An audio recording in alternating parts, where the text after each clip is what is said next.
Assalamualaikum warahmatullahi wabarakatuh. Perkenalkan, nama saya Bella Renata Dini Pratiwi, Program Studi Pendidikan Kimia, Fakultas Ilmu Tarbiyah dan Keguruan. Sebelumnya, saya mohon izin kepada Bapak Dr. Muhammad Isnaini SAG MPD selaku dosen pengampu mata kuliah Islam dan Pengetahuan untuk mempresentasikan tugas saya yang berjudul Motivasi dan Dorongan Islam untuk Memahami dan Memperluas Ilmu Pengetahuan. Sebelumnya, silakan tonton video berikut. Ada sejumlah 10 ilmuwan Islam yang menerima hadiah Nobel. 2 diantaranya di dalam sains. Dan sekarang kita akan melihat bahwa banyak ilmuwan Barat yang mempelajari Al-Quran.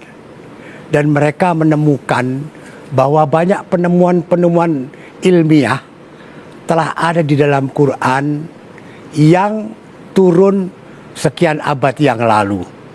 Ini kemudian membuat banyak ilmuwan Barat yang tertarik mempelajari Al-Quran bukan dalam masalah akidah ataupun masalah hukum, tetapi ingin mencari isyarat-isyarat untuk dapat memecahkan ilmu pengetahuan supaya mereka bisa memperoleh penemuan-penemuan yang baru dan kalau beruntung mendapatkan hadiah Nobel.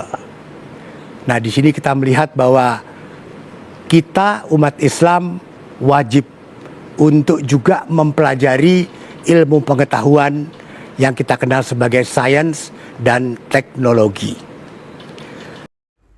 Menuntut ilmu adalah kewajiban bagi setiap muslim. Mereka yang melakukan secara sukarela akan diberikan pahala dan balasan berupa syurga.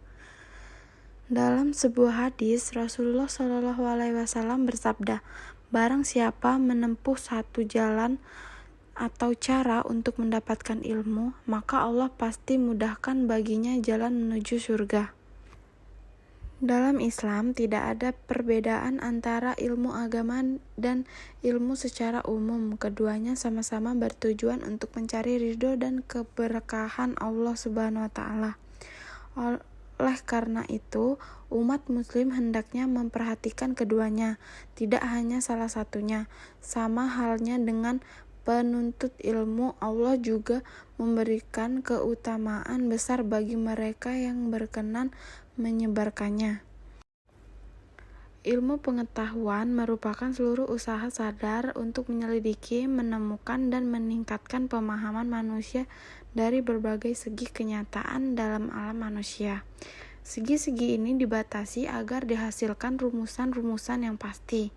Dipandang dari sudut filsafat, ilmu terbentuk karena manusia berusaha berpikir lebih jauh mengenai pengetahuan yang dimilikinya. Ilmu pengetahuan adalah produk dari entomologi. Segi-segi ini dibatasi agar menghasilkan rumusan-rumusan yang pasti. Motivasi adalah perilaku yang ingin mencapai tujuan tertentu yang cenderung untuk menetap.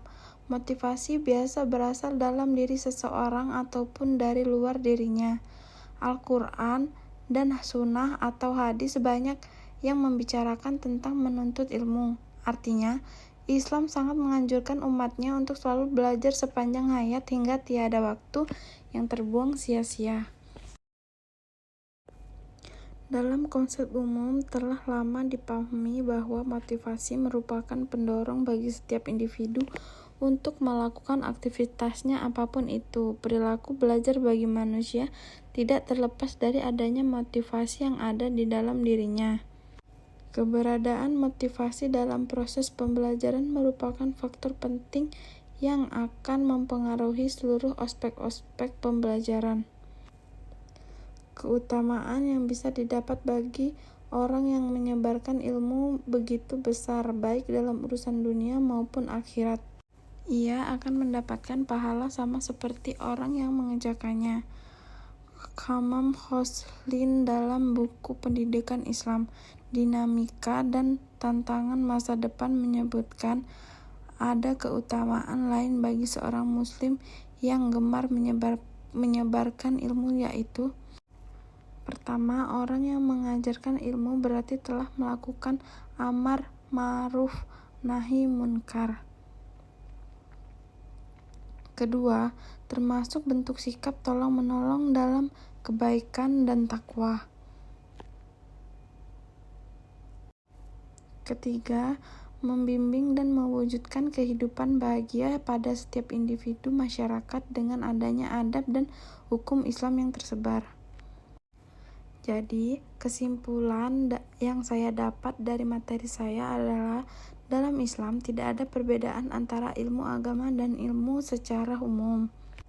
Keduanya sama-sama bertujuan untuk mencari ridho dan keberkahan Allah Subhanahu wa Ta'ala.